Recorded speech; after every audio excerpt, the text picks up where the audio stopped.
In fact கில்லி படம் வந்து தளபதி அவர்களுக்கே ஒரு பெரிய turning point.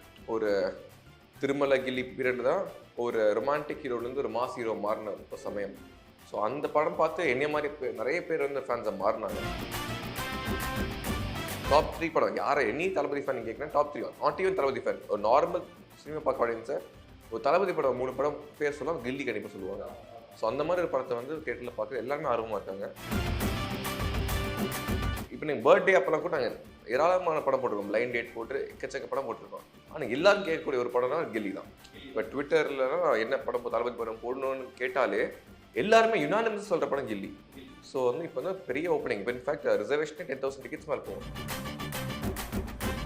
But it's not healthy. பழைய படங்களை வச்சு தியேட்டர் ரன் பண்ணுற நிலைமைக்கு நம்ம தள்ளப்பட்டோமே அப்படின்ற ஒரு வருத்தம் இருக்குது. என்னதான் ஒரு டெம்பரரி ஹாப்பினஸ் கொடுத்தாலும் கண்டிப்பாக பெரிய கலெக்ஷன் கொடுக்கும். இந்த ஏப்ரல் 20 ரிலீஸ் ஆச்சுன்னா ஒரு 10 டேஸ்க்கு நல்லா கலெக்ஷன், 2 வீக்ஸ் நல்ல கலெக்ஷன் கொடுக்கும். அப்படி இருந்தாலுமே நம்ம பழைய படங்கள் நம்பி theatre as a theatre owner அதை பழைய படங்கள் நம்பி தியேட்டர் ஓடுறது கொஞ்சம் அன்ஃபார்ச்சுனேட். 2004 ரிலீஸ் ஆனமோ நம்ம கில்லி ரோயினில் போடல, நான் உதயம் தியேட்டர் தான் பார்த்தேன். ஸோ அதோட பிராண்ட் எப்படி எக்ஸ்பேண்ட் ஆகிட்டு போகுது.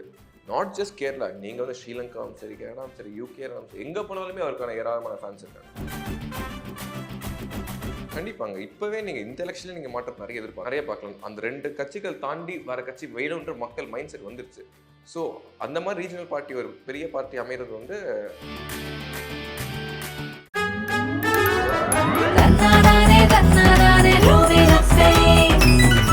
Anuj SHG Scratch Retiles. No more scratch, no more tension. வளர்ச்சியும் வாய்ப்புகளும் தொடர தமிழும் தமிழகமும் தலை நிமிர மோடியின் கேரண்டி இருக்கு. பயம் எதற்கு? வணக்கம் ரேவந்த். வணக்கம். ஸோ சந்திச்சதில் ரொம்ப சந்தோஷம். பொதுவாக ஒரு புது படம் ரிலீஸ் ஆச்சு அப்படின்னா தான் நாங்கள் வந்து உங்களை இன்டர்வியூ பண்ணுவோம். 20 வருஷத்துக்கு முன்னாடி ரிலீஸ் ஆன ஒரு படம் இப்போ ரிலீஸ் ஆக போகுது. அதுக்கே வந்து பயங்கரமான எதிர்பார்ப்பை கிரியேட் பண்ண முடியும் அப்படின்னா தமிழ்நாட்டில் ஒருத்தரால் மட்டும்தான் முடியும், தளபதி விஜய் அவர்கள். ஸோ எவ்வளோ எக்ஸைட்டடாக இருக்கீங்க நீங்கள் கம்மிங் ஏப்ரல் 23 ரிலீஸ் கில்லி? இல்லை, இப்போ வந்து 2 ரீசன் இருக்குது எக்ஸைட் ஆகிறதுக்கு. ஒன்று வந்து ரசிகரா ஃபஸ்ட்டு. அது வந்து எனக்கு பர்சனலாக சினிமான்னு பார்த்தாலே ரொம்ப ஒரு பிடிச்சமான படம், ரொம்ப என்னை கவர்ந்த படம் அது கில்லி தான். அதை நான் ஒரு 150 டைம்ஸ் மேலே பார்த்துருப்பேன். ஸோ அந்த மாதிரி படம் வந்து திருப்பி நான் சின்ன 2003 ரிலீஸ் ஆச்சு. அப்போ எனக்கு 8 இயர்ஸ். 2004 அப்போ அந்த 8-9 இயர்ஸ் தான். ஸோ அப்போ வந்து அந்த செலிப்ரேட் பண்ணி பார்க்க முடியல. ஸோ இப்போ வந்து அதை திருப்பி இப்போ நீங்கள் என்னென்னா டிஜிட்டல் பண்ணி வர இப்போ சீசனில் வந்து அந்த சவுண்ட் எஃபெக்ட்ஸோட பார்க்குறது, அதுவும் ஃபேன்ஸோட பார்க்குறது ரொம்ப ஒரு எதிர்பார்ப்பும் இருக்குது, எக்ஸைட்டடாக இருக்கும். செகண்ட் ரீசன் வந்து பிஸ்னஸ் பாயிண்ட் ஆஃப் வியூவில் கடைசி ஒரு 2 மாதமாகவே பொங்கல்லே டல் தான். பொங்கல் தானே அடுத்த 2 மாதம் ரொம்ப ஒரு லீன் பீரியடில் போயிட்டுருக்கு ஃபார் தமிழ் சினிமா. ஏன்னா நீங்கள் மற்ற லாங்குவேஜ் படம் மஞ்சுமல் பாய்ஸ் இருந்தாலும் சரி, பிரேமலுவாக இருந்தாலும் சரி, அதெல்லாம் நல்லா போயிட்டுருக்கு. பட் நீ தமிழ் சினிமான்னு பார்த்தா ஒரு பெரிய ஒரு டவுன்ஃபால் தான் பார்த்துட்ருக்கு இப்போ. ஸோ அது அந்த டைமில் வந்து இந்த மாதிரி பழைய படங்கள் போட்டு பட் இட்ஸ் நாட் ஹெல்த்தி. பழைய படங்களை வச்சு தியேட்டர் ரன் பண்ணுற நிலைமைக்கு நம்ம தள்ளப்பட்டோமே அப்படின்ற ஒரு வருத்தம் இருக்குது. But Tamil cinema should bounce back with lot of films. Second half of the இயரில் வந்து நிறைய படம் வருது. ஸோ கண்டிப்பாக இது ஒரு என்னதான் ஒரு டெம்பரரி ஹாப்பினஸ் கொடுத்தாலும் கண்டிப்பாக பெரிய கலெக்ஷன் கொடுக்கும். இந்த ஏப்ரல் 20 ரிலீஸ் ஆச்சுன்னா ஒரு 10 டேஸ்க்கு நல்லா கலெக்ஷன், 2 வீக்ஸ் நல்ல கலெக்ஷன் கொடுக்கும். அப்படி இருந்தாலுமே நம்ம பழைய படங்கள் நம்பி theatre as a theatre owner அதை பழைய படங்கள் நம்பி தியேட்டர் ஓடுறது கொஞ்சம் கஷ்டமாக தான் இருக்குங்களா? இப்போ பொதுவாக இப்போ ஒரு ரீரிலீஸ் அப்படின்னாலே இப்போ தமிழ்நாட்டுக்குள்ளே இருக்கக்கூடிய ஒரு சின்ன சின்ன தியேட்டர்கள் மட்டும்தான் ரிலீஸ் ஆகும். பட் கில்லி படம் வந்து வேர்ல்டு வைட் வந்து ரீரிலீஸ் ஆகுறது அப்படிங்கிறது வந்து இந்த ஒரு படத்துக்கு தான் நான் ஃபஸ்ட் டைம் கேள்விப்படுறேன். வேர்ல்டு வைட் ஒரு பழைய படம் திருப்பி ரீரிலீஸ் ஆகுறது அப்படிங்கிறது அது எப்படி இருக்குது பிரதர்? அதுக்கு அந்த பிராண்ட் கில்லியோட உங்களுக்கு வந்து எடுத்துக்காட்டு தான் இது. ஏன்னா நீங்கள் வந்து நிறைய படம் ரிலீஸ் பண்ணியிருக்காங்க. சில பாக்கெட்ஸ் ஆஃப் சென்னை தான் ரிலீஸ் ஆகும், நாட் ஈவன் தமிழ்நாடு. சில பாக்கெட்ஸ் ஆஃப் சென்னை தான் ரிலீஸ் பண்ணியிருக்காங்க. பட் நீங்கள் கில்லின்னு பார்க்கும்போது ஆல் ஓவர் த வேர்ல்டு. ஏன்னா இன்ஃபேக்ட் கில்லி படம் வந்து தளபதி அவர்களுக்கே ஒரு பெரிய டர்னிங் பாயிண்ட். ஒரு திருமலை கில்லி பீரியட் தான் ஒரு ரொமான்டிக் ஹீரோலேருந்து ஒரு மாஸ் ஹீரோ மாறின ஒரு சமயம். ஸோ அந்த படம் பார்த்து என்னைய மாதிரி நிறைய பேர் வந்து ஃபேன்ஸை மாறினாங்க. ஸோ அது ரொம்ப இமோஷனல் டச் இருக்கும் அந்த ஃபேன்ஸுக்கிறவே. ஸோ அந்த கனெக்ட் இருக்கும்போது கண்டிப்பாக தளபதின்னு டாப் 3 படம் யாரை எனி தளபதி ஃபேன் கேட்குறேன், top 3 not even Thalapathy fan, ஒரு நார்மல் சினிமா பார்க்க ஆடியன்ஸை ஒரு தளபதி படம் 3 படம் பேர் சொன்னால் கில்லி கண்டிப்பாக சொல்லுவாங்க. ஸோ அந்த மாதிரி ஒரு படத்தை வந்து தியேட்டரில் பார்க்க எல்லாருமே ஆர்வமாக இருக்காங்க. ஸோ அதனால் all over the world, in fact கனடாலேருந்து மக்கள் இயக்கத்தை சார்ந்த இடத்துல கால் பண்ணி கேட்டாங்க. ஸோ நாங்களும் ரிலீஸ் பண்ணுறோம், we are also excited for the film அப்படின்னு. நீங்கள் உங்களுக்கு எந்த சீன் பார்க்குறதுக்கு எக்ஸைட்டடாக இருக்கீங்க தியேட்டரில் பார்க்குறது கில்லி படத்தில்? அந்த அர்ஜுனபிள் சாங்ல அந்த இது ரொம்ப ஃபேவரட். அந்த அந்த சீக்வன்ஸே பயங்கரமா இருக்கும். ஒரு பயங்கரமான தளபதி ஃபேன் அப்படிங்கிறது தமிழ்நாடு எல்லாத்துக்குமே தெரியும். எவ்வளோ செலிப்ரேஷன் எப்படி பண்ணலான்னு காத்துட்டு இருக்கீங்க? அதான் நான் இப்போ ட்விட்டர் கூட போட்டுட்டேன். நான் தமிழக வெற்றி கழகம் சேர்ந்து படம் தளபதி படம் ஆமா கோவிலில் போட்டிருக்கோம். ஸோ அதுக்கான செலிப்ரேஷன் வந்து செலிப்ரேஷனை தாண்டி எப்படி மக்களுக்கு பயனுள்ளதாக இதை பண்ணலாம் தான் யோசிச்சுட்டு இருக்கோம். ஸோ அது நிறைய விஷயங்கள் பிளான் பண்ணிட்டு இருக்கோம். சின்ஸ் எலெக்ஷன் வரதுனால நிறைய ரெஸ்ட்ரிக்ஷன் இருக்கு. ஸோ அதை பொறுத்து தான் பண்ணோம். இஃப் நாட் பர்த்டேக்கு பெருசாக பண்ணிருக்கோம் பண்ணிடலாம் அப்படிங்கிறது. 17th வந்து ரிலீஸ் ஆச்சு. 2004-17 கில்லி ரிலீஸ் ஆயிருந்துச்சு. அதே டேட்ல ரிலீஸ் ஆயிருந்தா 20 years அப்படிங்கிறது வந்து இது பண்ணிருக்கலாம். எலெக்ஷன் வந்ததுனால எலெக்ஷன்னால 19th ரிலீஸ் பண்ணி 17th பண்ணியிருப்பாங்க. எலெக்ஷன் அன்னைக்கு வந்து ஃபர்ஸ்ட் ஷோஸ் வந்து ரன் பண்ண மாட்டாங்க தியேட்டர்ஸ். ஸோ அதனால தான் 20 ரிலீஸ் பண்ணுறாங்க. எவ்வளோ கலெக்ஷன் அப்ராக்சிமேட்டா எதிர்பார்க்கப்படுது, இவ்வளோ வரும் அப்படிங்கிற மாதிரி ஏதாவது ஒரு ஐடியா இருக்குங்களா? இல்லைங்க, எவ்வளோ படம் வந்தாலுமே பெனிஃபிட் தான், ப்ராஃபிட் தான். ஸோ உங்களுக்கு வந்து ஸ்டார்டிங்கே ப்ராஃபிட் ஜோன் தானே. உங்களுக்கு ஆல்ரெடி பெரிய ஹிட்டான படம், பெரிய செலவுலாம் கிடையாது டிஸ்ட்ரிபியூட் பண்ணுறது. ஸோ எவ்வளோ படம் வந்தாலுமே சந்தோஷம் தான். கண்டிப்பாக ஒரு இப்போ தமிழ் படங்கள் ஓடிட்டு இருக்கு டிசைன் அதை விட ஜாஸ்தி கலெக்ஷன் இந்த வருஷத்தோட டில் ஏப்ரல் எண்ட் வரைக்கும் இந்த படம் ஜாஸ்தி கலெக்ஷன் அமைஞ்சிருக்கும். உண்மையாகவே தளபதி அவர்களோட சினிமா கரியரில் ஒரு மைல்கல்லாக இருந்தது அப்படிங்கிறது கில்லி அப்படிங்கிறது சொல்லலாம். 2004 வந்து தளபதி அவர்கள் அரசியல் பயணத்துக்கு வர்றதை பற்றி யோசிச்சிருக்க கூட மாட்டாங்க. இப்போ வந்ததுக்கப்புறம் ரிலீஸ் ஆகிற முதல் படம் கில்லி அப்படிங்கிற ஒரு அதுவும் இருக்கு. ஒரு எடுத்துக்காட்டு பாருங்களேன், அவர் வந்து மக்கள் எல்லாருமே ஓட்டு போடணும், ஊருக்கு போய் ஓட்டு, சென்னையில் இருக்கவங்க ஊருக்கு போகணும், சென்னை இருக்கவங்களும் போய் ஓட்டு போடணும்னுக்காக தான் 20th பிளான் பண்ணியிருக்காரு. கரெக்ட். ஸோ அது பாருங்க எவ்வளோ மக்களுக்கான ஒரு சோஷியல் ரெஸ்பான்சிபிலிட்டி இருக்கு. ஸோ அனைவருமே மக்கள் வந்து போய் ஓட்டு போடுறது எவ்வளோ முக்கியத்துவம்னு அவருக்கு தெரிஞ்சிருக்கு. ஸோ கண்டிப்பாக வந்து பாராட்டக்கூடிய விஷயம் தான். கரெக்ட். அது ஓட்டு போடுறதுக்கு எல்லாம் ஊருக்கு போவாங்க, ஊர்லேயே போய் நம்ம படம் பார்க்கலாம். ஆமாம் பார்க்கலாம், அது ஓகே. பட் அது ஒரு டிஸ்ட்ராக்ஷன் இருக்கக்கூடாது. ஓட்டு போடுறது தான் பிரைமரி. அதுக்காக தான் படத்தை எலெக்ஷன் தாண்டி வச்சிருக்காரு. ஸோ அது ஒரு நல்லதாக கூட பார்க்கப்படுது. நீங்க அந்த டைம்ல என்ன பண்ணிட்டு இருந்தீங்க? 2024 கில்லி ரிலீஸ் ஆகிற டைம்ல 2004 நான் ஸ்கூல் படிச்சிருந்தேன். 4th ஸ்டாண்டர்ட் படிச்சுட்டு இருந்தேன். ஸோ ரொம்ப எக்ஸைட்டடாக இருக்கு அந்த படம் பார்க்க. இப்போ நீங்கள் பர்த்டே அப்பெல்லாம் கூட நாங்கள் ஏராளமான படம் போட்டிருக்கோம், பிளைண்ட் டேட் போட்டு எக்கச்சக்க படம் போட்டிருக்கோம். ஆனால் எல்லாரும் கேட்கக்கூடிய ஒரு படம்னா கில்லி தான். இப்போ ட்விட்டர்லாம் என்ன படம் தளபதி படம் போடணும்னு கேட்டாலே எல்லாருமே யுனானிமஸ் சொல்கிற படம் கில்லி. ஸோ வந்து இப்போ வந்து பெரிய ஓப்பனிங். இப்போ இன்ஃபேக்ட் ரிசர்வேஷனே 10,000 டிக்கெட்ஸ் மேலே போகும்.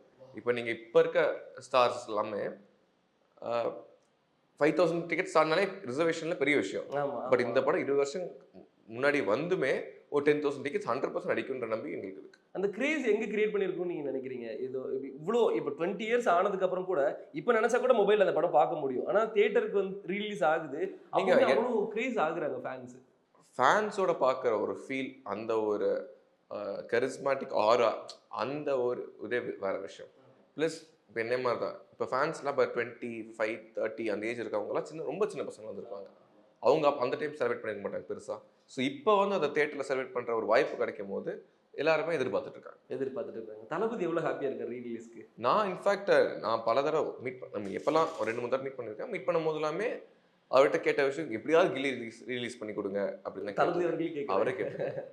he was excited to get it released.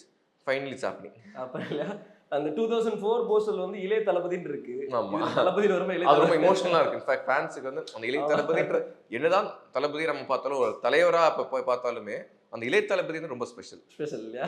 So அது ஸ்க்ரீன்ல வரும்போது ரொம்ப கொஞ்சம் ஒரு எமோஷனலா இருக்கும். நிறைய மூமெண்ட் கனெக்ட் ஆகும் நினைக்கிறேன். இப்போ லாஸ்டா ரிலீஸ் ஆன படம் லியோ, த்ரிஷா மேம், விஜய் சாரோட காம்போ. ஸோ இப்போ கில்லி ரீரிலீஸ் அகைன் ஒரு காம்போ. பிரகாஷ் ராஜ் சாரோட அந்த மூமெண்ட்டை பார்க்கறதுக்கு நிறைய பேர் வெயிட் பண்ணிட்டு இருப்பாங்க. ஒரு முரட்டு வில்லனா வந்து பார்த்துட்டு இருப்பாங்க. ஸோ ஃபைனலி ஹேப்பன் ஆக போகுது. ஸோ அப்படியே தளபதியோட அரசியல் பயணம் எப்படி போயிட்டு இருக்கு? இப்போ ரொம்ப பாசிட்டிவா இருக்கு. இப்போ வந்து பாராளுமன்ற தேர்தல் போயிட்டு இருக்கு, அதனால கொஞ்சம் பாசிட்டிவா இருக்கு. ஏன்னா இப்போ வந்து எப்படி எங்க ஒரு ஏதோ ஒரு உங்க லெட்டர் பேட்ல வந்து ஒரு அறிக்கையை விட்டாலும் தளபதி எங்கேயாவது ஒரு வார்த்தை பேசினா கூட அது வந்து அவர் இந்த கட்சி சப்போர்ட் பண்ணி ஒன்றும் இல்லை. போன தடவை அவர் வந்து நார்மலாக அவர் வீட்டில் சைக்கிள் எடுத்து போனாரு, உடனே பிளாக் அண்ட் ரெட்ன்ட்டு ஒரு பொய் பொருளையை கிளப்பி விட்டார். கரெக்ட். அதனால ரொம்ப கேர்ஃபுல்லாக இருக்காரு. அவர் தெரியும் இந்த மாதிரி நம்ம மீடியாவும் சரி மக்களும் சரி எப்படி வந்து மிஸ்இன்டர்பிரேட் பண்ணுவாங்கன்னு. ஸோ ரொம்ப கேர்ஃபுல்லாக ஜாலியாக ஷூட்டிங் போயிட்டு இருக்காரு. ஸோ ஆனால் மக்கள் பணிக்கு போயிட்டு தான் இருக்கு. அவரோட மக்கள் இயக்கம் சரி இப்போ கலப்பணியும் நல்லா போயிட்டு இருக்கு. பட் எந்தவும் பப்ளிக்காக ஒன்றும் பண்ண வேணான்ற ஒரு மோட்டிவோட இருக்காங்க. ஜஸ்ட் தட் நான் இவங்களுக்கு சப்போர்ட் பண்ணுறேன் அவங்க சப்போர்ட் பண்ணுறேன் ராங்காக இன்ஃபர்மேஷன் பாஸ் ஆகிருக்கிறது பப்ளிக். ஒரு ஒரு பயங்கரமான ஒரு எதிர்பார்ப்பு இருக்கு. கரண்ட் செனாரியோல தமிழ்நாட்டு மக்கள் எல்லாருமே வந்து திரும்பி பார்க்குற ஒரு நபர் அப்படின்னா தளபதி விஜய் அவர்களா தான் இருக்கிறாரு. ஒரு மாற்றம் தேவைப்படுது அப்படிங்கிற மாதிரி எதிர்பார்க்கப்படுது. ஸோ ஹோப்ஃபுல்லி 2026 எலெக்ஷன்ல பார்க்கலாம் அப்படிங்கிறது. கண்டிப்பாங்க. இப்பவே நீங்க இந்த எலெக்ஷன்ல நீங்க மாற்றம் நிறைய எதிர்பார்க்கலாம். நிறைய பார்க்கலாம். அந்த 2 கட்சிகள் தாண்டி வேற கட்சி வேணும்ன்ற மக்கள் மைண்ட் செட் வந்துருச்சு. ஸோ அந்த மாதிரி ரீஜனல் பார்ட்டி ஒரு பெரிய பார்ட்டி அமைகிறது வந்து தமிழக வெற்றி கழகமாக அமையும். நீங்க இன்னொன்று விஷயம், ஒரு வீட்லையுமே இப்போ உங்க வீட்லையும் சரி எங்க வீட்லையும் சரி யாராவது ஒரு தளபதி ஃபேன் இருப்பாங்க. எல்லாரும் வெளியே வந்து ஓட்டு போட்டாலே ப்ளஸ் அவங்க வந்து அவங்க இப்போ எல்லாருமே எஜுகேட்டட். நீங்க முன்னாடி மாதிரி கிடையாது. இப்போ எல்லாருமே ஈவன் பிலோ பாவர்ட்டியில் இருக்கவங்க கூட இப்போ ஸ்கூலில் வந்து அட்மிஷன் கொடுத்து படிக்கிறாங்க. ஸோ எல்லாருமே எஜுகேஷன் கற்றுக்கிட்டாங்க. ஸோ இப்போ எப்படி நம்ம தமிழ்நாடு ஸ்டேட் வந்து டவுன்ஃபாலாக போயிட்டு இருக்குன்னு எல்லாருக்குமே தெரியும். கண்டிப்பாக அதை ரிவைவ் பண்ணுறதுக்கு ஒரு நல்ல ஒரு கரிஸ்மாட்டிக் லீடர் வேணும். மக்களுக்கு சேவை செய்வ தான் வேணும். சும்மா பிஸ்னஸாக பார்க்காம மக்களை சேவை செய்யணும். அதுக்கு தளபதி வந்து ஒரு சிறப்பான ஒரு லீடராக அமைஞ்சிருப்பார். ஸோ அதுக்காக கண்டிப்பாக ஒரு பெரிய மாற்றம் தமிழ்நாட்டில் அமையும். நீங்க தளபதியோட கட்சியில போய் ஏதாவது ஒரு போஸ்டிங்ல ஜாயின் பண்ணணும் அப்படின்னா என்ன போஸ்டிங் உங்களுக்கு ஆர்வமா இருக்கும்? எனக்கு நான் நிறைய பேர் கேட்டாங்க. எனக்கு போஸ்டிங்காகலாம் தளபதிக்கு சேரல. எனக்கு வந்து அவர் மேலே ஒரு அபிப்பிராயம் உண்டு. அவரை வந்து அந்த ஏன்னா க்ளோசர் சர்க்கிளை பார்க்கறதுனால அவர் எப்படி ஹெல்பிங் நேச்சர் இருக்குன்னு தெரியும். ஆஸ் ரெஸ்பான்சிபிள் சிட்டிசன் அந்த மாதிரி ஒரு லீடரை வந்து நமக்கு வந்து ஏன்னா எல்லாராலையும் ஒரு பெரிய ஒரு கட்டமைப்பை வந்து இந்த மாதிரி டிசிப்ளினை வச்சிருக்க முடியாது. ப்ளஸ் ஒன்று வச்சிருக்க முடியாது. அந்த கெப்பாசிட்டி தலைவருக்கு தான் இருக்குது. ஸோ அவரை வந்து அந்த அந்த பொசிஷனில் பார்க்கணுன்னு எனக்கு ரொம்ப நாள் ஆசை. ஸோ அதுக்கான என்ன சப்போர்ட்டும் என்னைய முடிஞ்ச சப்போர்ட் அல்பி. Super brother. இப்போ ரீசெண்டாக அந்த கேரளாவில் அந்த மூவி ஷூட்டிங் அப்போ ஆடியன்ஸ் திறந்ததை பார்த்துருந்தோம். எல்லாருமே வாயடிச்சு வச்சிருந்தாங்க. எப்படிங்க அப்படிங்கிறது. ஏன்னா தமிழ்நாட்டோட ஜாஸ்தி இருந்தாங்க நினைக்கிறேன். அந்த க்ரௌடெல்லாம் பார்க்கும்போது தமிழ் ஃபேன்ஸ் எல்லாம் கொஞ்சம் இருங்க நாங்கள் இருக்கிறோம் மல்லு ஃபேன்ஸ் அப்படின்னு சொல்லிட்டு அவங்க அவ்வளோ செலிப்ரேட் பண்ணுறதை பார்க்கும்போது ரொம்ப சந்தோஷமா இருந்தது. தளபதி அவர்களும் மேலே ஏறி மைக்கை பிடிச்சி பேசினது அது கண்டிப்பாக நீங்கள் பார்த்துருப்பீங்க. ரொம்ப ஹாப்பியாக பிராண்ட் தளபதி விஜய் தலைவர் விஜய்ன்னு சொல்லலாம். இப்போ அதோட பிராண்ட் எப்படி எக்ஸ்பேண்ட் ஆகிட்டு போகுது. நாட் ஜஸ்ட் கேரளா, நீங்கள் வந்து ஸ்ரீலங்காவும் சரி கனடாவும் சரி யூகே சரி எங்கே போனாலுமே அவருக்கான ஏராளமான ஃபேன்ஸ் இருக்காங்க. ஸோ அதனால நான் யூகேல ஒரு 2 இயர்ஸ் இருந்தபோது கூட அவ்வளோ ஃபேன்ஸ் இருந்தாங்க. ப்ளஸ் தமிழ் படம்னு போட்டாலே பெரிய ஸ்க்ரீன் போடுற 2 ஸ்டார், ஒன்று சூப்பர் ஸ்டார், ஒன்று தளபதி. 2 பேர் தான் லண்டன்லாம் மெயின் ஸ்க்ரீனில் போடுவாங்க. அதுவும் தளபதி படம்லாம் 2 வீக்ஸ் ஆஃப் ஹவுஸ்ஃபுல்லாக போவாங்கலாம். ஸோ அவருக்கான fan base is totally different. கான் கம்பேர் பண்ணிடுவாங்க. தளபதி அவர்கள் இதுக்கப்புறம் தியேட்டருக்கு வந்து அவரோட படங்களை பார்க்கறதுக்கு வாய்ப்பு இருக்கா? இப்போ இந்த கில்லி ரீலீஸ் ஆகுது, அதுக்கப்புறம் இன்னும் ஒரு 2-3 படங்கள் தான் 2 படங்கள் தான் அதிகமாக நடிப்பேன் அப்படிங்கிற மாதிரி சொல்லிட்டாங்க. இந்த கடைசி டைம்ல தியேட்டர் விசிட் பண்றதுக்கு வாய்ப்பு இருக்கா? ஃபேன்ஸ் கூட உட்காந்து பார்க்கறது ஒரு மூமெண்ட். தியேட்டருக்கு விசிட் பண்ணால் ரொம்ப சந்தோஷம் தான். ஆனால் நீங்கள் உங்களுக்கு தெரியும் நார்மலாக ஒரு ஏர்போர்ட்டில் போனாலே எவ்வளோ பேர் வந்து அவரை ஃபோட்டோ எடுக்க ட்ரை பண்ணுறாரு. ஸோ தியேட்டர் போனால் அவர் ஃபேன்ஸ் கூடி இருப்பாங்க. ஸோ அந்த இடத்துல வந்து அவர் ப்ராப்பராக சேஃப் பண்ணி கூட்டு போது ஒரு பெரிய ஒரு டாஸ்க். ஸோ அது வரதா இருந்தாலும் மார்வேஷனில் வந்து அவர் என்ஜாய் பண்ணிட்டு போனார்னால ஹாப்பி தான். நடக்காத ஒன்று தான், ஒரு ஆசைக்காக கேள்வி சொல்கிறேன். That's the fact. நம்ம ப்ராக்டிக்கலாக பேசணும். நம்ம வந்து நம்ம ஃபேன்ஸ் நமக்கு நிறைய கற்பனைகளாக வச்சுருக்கலாம். பட் ப்ராக்டிக்கல் ரியாலிட்டி இதுதான். சார் அந்த வயசுல உங்களோட சின்ன வயசுல கில்லி ரிலீஸ் ஆயிருந்தது இல்லையா, அந்த டைம்ல தியேட்டரோட செலிப்ரேஷன்ஸ்லாம் எப்படி இருக்கும் அப்படிங்கிறது ஞாபகம் இருக்குங்க? அன்ஃபார்ச்சுனேட் 2004 ரிலீஸ் ஆனபோது நம்ம கில்லி ரோயினில் போடல. நான் உதயம் தியேட்டர் தான் பார்த்தேன். ஸோ அதுவே ஆக்சுவலி எனக்கு ரொம்ப எக்ஸைட்டாக இருக்கேன். கில்லி ரோயினில் பார்க்க ரொம்ப எக்ஸைட்டாக இருக்கேன். ஏன்னா நம்ம தேட்டரில் அப்போ பார்க்க முடியலன்னு ஒரு பெரிய வருத்தம் இருந்துச்சு. இன்ஃபேக்ட் கில்லி பார்த்தா ஃபேனே ஆடினேன். அது வரைக்கும் நான் ஃபேனாக வரல. இன்ஃபேக்ட் முதல்லாம் விஜய் டிவியில் வந்து 5 மணிக்கு ட்ரெய்லர் போடுவாங்க. கில்லி எல்லாம் புது படம் ட்ரெய்லர் போடுவாங்க. மோர் தென் 1 மந்த் வந்து எங்கே இருந்தாலும் ஸ்கூல் முடிச்சு டியூஷன் எங்கே போயிருந்தாலுமே கரெக்டாக 5 மணிக்கு அந்த 1 மினிட் ட்ரெய்லருக்காக நான் வந்து டிவி பண்ணிருவேன் எவ்ரிடே. ஸோ அந்த மாதிரி முன்னாடி இப்போ யூடியூப்லாம் கிடையாது. முன்னாடிலாம் அந்த மாதிரி பார்த்துக்க முடியாது. ஆக்சஸ் கிடையாது. ஃபோன்ஸ்லாம் ஸ்மார்ட் ஃபோன்ஸ் எதுவுமே கிடையாது. அப்போ வந்து டிவியில் கரெக்டாக அந்த 5 to 5:03 அந்த டைமுக்குள்ளே கில்லி ட்ரெய்லர் போடுவாங்க. எவ்ரிடே பண்ணிட்டுருவாங்க டிவி முன்னாடி. ஓகே. செலிப்ரேஷன் அப்படிங்கிறது நீங்கள் உதயம் தியேட்டரில் பார்க்கும்போது அங்கே செலிப்ரேஷன் தியேட்டரில் பார்த்தேன். ஆமாம், இப்போ ரோயினில் வந்து ரொம்ப எக்ஸைட். அது ஒரு பெரிய ரீசன். நான் ரொம்ப பர்சனல் எக்ஸைட்டாக இருக்கிறதுக்கு. வா, great brother. So coming back to நம்ம தமிழ் சினிமா, நம்ம ஆரம்பத்திலே பேசிக்கிட்டு இருந்தோம். என்ன காரணமாக இருக்கும்னு நீங்கள் நினைக்கிறீங்க? இப்போ மலையாள படங்கள் பெரிய லெவலில் பெர்ஃபார்ம் பண்ணிட்டு இருக்கு. லாஸ்ட்டாக வந்து ஆடு ஜீவிதம் கூட நல்லா சூப்பராக பெர்ஃபார்ம் பண்ணிட்டு இருக்கு. பிரேமலும் நல்லா போயிட்டு இருக்கு. எல்லா படங்களுமே தொடர்ச்சியாக நல்லா பண்ணிட்டு இருக்கு. அதர் லாங்குவேஜ் படங்கள், ஈவன் காட்ஸில்லாவும் நல்லா போகுது. காட்ஸில்லா நல்லா போயிட்டு இருக்கு. ஸோ தமிழ் படங்கள் ஸோ பெரிய லெவல் பெரிய ஹீரோக்களோட படங்கள் வரல. சின்ன பெரிய ஹீரோக்கள் படமும் பெருசாக போக மாட்டேங்குது தான் சொல்கிறேன். நீங்கள் இன்ஃபேக்ட் பொங்கலுக்கு வந்த 2 பேர் படமும் நிறைய பொட்டன்ஷியல். சிவகார்த்திகேயனும் சரி தனுஷ் அவர்களும் சரி 2 பேருக்குமே இன்னும் பெரிய பொட்டன்ஷியல் இருக்குது. அது இன்னும் டேப் பண்ணலான்னு சொல்ல வரேன். நல்ல கலெக்ஷன் பண்ணிச்சு, அதெல்லாம் ஓகே. லீவிங் தட் அவங்க நெக்ஸ்ட் ஸ்டெப் இன்னும் போகிறதுக்கான பொட்டன்ஷியல் பயங்கரமாக இருக்குது. அது இன்னும் அவங்க கேபிட்டலைஸ் பண்ணணும்னு நான் நினைக்கிறேன். ப்ளஸ் இப்போ கண்டென்ட் தான் அங்கே கண்டென்ட் மேட்டர்ஸ். இப்போ நீங்கள் ஒன்றும் இல்லை, லவர் படம் நல்லா தான் போச்சு தமிழ் சினிமாவில். கேப்டன் மில், அயலான் தாண்டி இந்த வருஷத்துக்கு கொஞ்சம் நல்லா போன படம்னு பார்த்தா லவர் ஆக்சுவலி நல்லா போச்சு. அந்த படத்தில் வந்து கண்டென்ட் வாஸ் ரியலைஸ். அதாவது பெரிய 2 மூவிஸ் ஓல்டு தான் ஹீரோ. அதனால கண்டென்ட் தான் மேட்டர்ஸ். கண்டென்ட் நல்லா இருந்துச்சுன்னா மக்கள் தே ரெடி டு கம். முன்னாடி சொல்லுவாங்க மார்ச் எண்டு மார்ச்லாம் தியேட்டர்ஸ் ரொம்ப டல்லாக இருக்கும், பிகாஸ் எக்ஸாம் பீரியட்னு சொல்லுவாங்க. மஞ்சுமல் பாய்ஸ் அப்படி தான் வந்துச்சு. பட் மார்ச்லாம் ஃபேமிலியாக பார்த்தாங்க ஃபுல்லாக. அதனால that is not an excuse.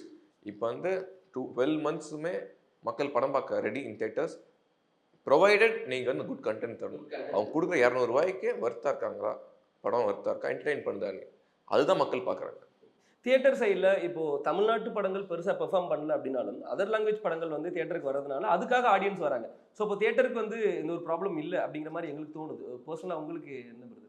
இல்லை, தியேட்டருக்கு என்ன த்ரெட்டு கிடையாதுங்க. ஏன்னா கண்டென்ட் நல்லா வர மக்கள் வந்து தியேட்டரில் பார்க்குறதுக்கும் நம்ம ஓடிடி என்னதான் ஓடிடி ஹோம் தியேட்டர் சிஸ்டம் வச்சாலும் தனியாக ஃபேமிலியோட பார்க்குறதுக்கும் க்ரௌடோட பார்க்குறதுக்கும் டிஃப்ரென்ஸ் வேறு ஒன்றுமே இல்லை. இப்போ MS தோனி வந்தார், அவருக்கு ப்ரைவேட் ஸ்க்ரீனிங் பண்ணுறதுக்கு ஒன்றுமே இல்லை. அவருக்கு இல்லாத இன்ஃப்ளூயன்ஸ் கிடையாது, ஃபெசிலிட்டி கிடையாது. ஒரு ப்ரைவேட் ஸ்க்ரீனிங் பண்ணிட்டு போயிடலாம். பட் அவர் வந்து சத்யம் தியேட்டரில் படம் பார்த்துட்டு போயிருக்காரு. ஸோ அவர் அந்த ஆடியன்ஸோட என்ஜாய் பண்ணுற ஃபீல் அவங்களுக்கு தெரியும். So end of the day that's what speaks. அந்த எக்ஸ்பீரியன்ஸ், அந்த ஹோல் ஒரு ஃபுல் மீல் செப்டம்பர் தியேட்டரில் பார்த்தா தான். அதனால கண்டிப்பாக theatre will never die. But உங்களுக்கு க்ரௌட் உள்ள புல் பண்ணுறதுக்கு குட் கண்டென்ட் இஸ் மஸ்ட். ஆனால் இப்போ வந்து முன்னாடி வந்து தமிழ் லாங்குவேஜ் மட்டும் தான் படம் பார்த்துருந்தாங்க. இப்போ அந்த லாங்குவேஜ் வேறையை உடச்சிட்டாங்க மக்கள். இப்போ Kannada, Malayalam, Telugu, Hindi, English, what ever the languages படம் நல்லா இருக்குன்னா நாங்கள் பார்க்குறோம், சப்போர்ட் பண்ணுறோம் அப்படிங்கிறது தான் கண்டென்ட். Super brother. கம்மிங் 20 எல்லாருமே எதிர்பார்த்துருக்கிற மாதிரி, நீங்கள் எதிர்பார்த்துருக்கிற மாதிரி, நான் எதிர்பார்த்துருக்கிற மாதிரி ரிலீஸ் ஆக போகுது கில்லி. ஸோ பார்த்து என்ஜாய் பண்ணலாம் அப்படிங்கிறத முடிச்சுக்கலாம் brother. Thank you so much for the interview. Thanks for the time. Thank you.